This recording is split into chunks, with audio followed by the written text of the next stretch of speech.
காசு பாக்குறதா இருக்கலாம், அது ஷார்ட் டர்மா இருக்கலாம். ஒண்ணு, அது எல்லா துறையிலையும் நடக்குது, கோயில் சொத்துல நடக்கட்டும் சொல்லிட்டு அதை சிவன் பார்த்துக்கிடுவாருன்னு விட்டுடலாம். ரெண்டாவது காரணம் எதுவாக இருக்கும்னா, கும்பாபிஷேகம் நடக்கத்துல பொதுமக்கள் யாரும் இங்க வரக்கூடாது, இந்த இடத்துல தடுப்பை போட்டுட்டு அங்க சேரை வச்சுட்டு 3000 ரூபாய் 5000 ரூபாய் சொல்லி டிக்கெட் விட்டு இந்த இடத்தை வச்சு பணம் சம்பாதிக்கிறதா இருக்கலாம். இரண்டாவது நோக்கம். இதை எல்லாரையும் தடுத்து மூன்றாவது ஆழமான நோக்கம் நான் பயப்படுறது என்னதுன்னா, இந்துக்கள் கூடலாம் அப்படிங்கிற ஒரே இடம் கோயில் மட்டும்தான். கோயிலுக்கு உள்ளதான் 144 194 போட முடியாது. கடவுளை பார்க்க போறேன்னு சொல்லி நம்ம வரலாம் எப்ப வேணாலும். இந்த கோவிலுக்குள்ள தமிழ்நாட்டில் எல்லா கோவிலுக்குள்ளயுமே உள்ள போறதை தடுப்பு போட்டு நிறுத்தி அதை சென்ட்ரல் ஜெயில் மாதிரி பண்ணிட்டாங்கன்னா நம்ம உள்ள வர இந்த மாதிரி பேச முடியாது. அப்படி இருக்கும்போது எல்லா இடத்துலயும் எப்ப வேணாலும் 144 போட்டு அவ்வளவு பேரை தூக்கலாம். அதனால இது ஏன்னு கேட்டீங்கன்னா, இதே மாதிரியான ஒரு தடுப்பு தமிழ்நாட்டில் உள்ள எல்லா சர்ச்சு முன்னாலே போட முடியுமா?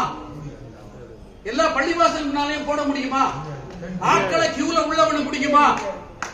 அப்படி இருக்கும்போது இந்து கோவில்ல உள்ள வரதுக்கு மட்டும் ஏன் இது இப்ப திருச்செந்தூர்ல ஆரம்பிச்சிருக்கு, இது பூரா தமிழ்நாட்டிலே நடக்கும்.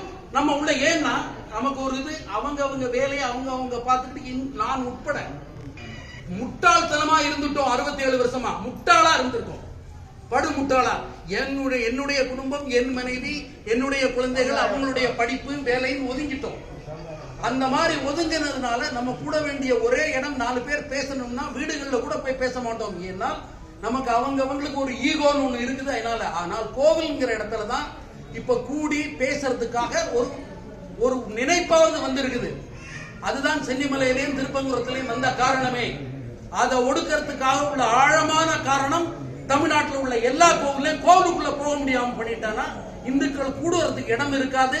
பொது இடத்துல கூடும்போது இப்ப நிறுத்தினாங்களே, இந்த மாதிரி நிறுத்தலாம். தயவு செய்து இந்த கோயில்ல எல்லா கோவிலுமே தடுப்பு எடுக்கணும் சொல்லி அதுதான் போராட்டம். அந்த போராட்டம் தான் நீங்க நடத்தணும். அதுதான் என்னுடைய தாழ்மையான வேண்டுகோள். பாக்கி உங்களுடைய இஷ்டம்.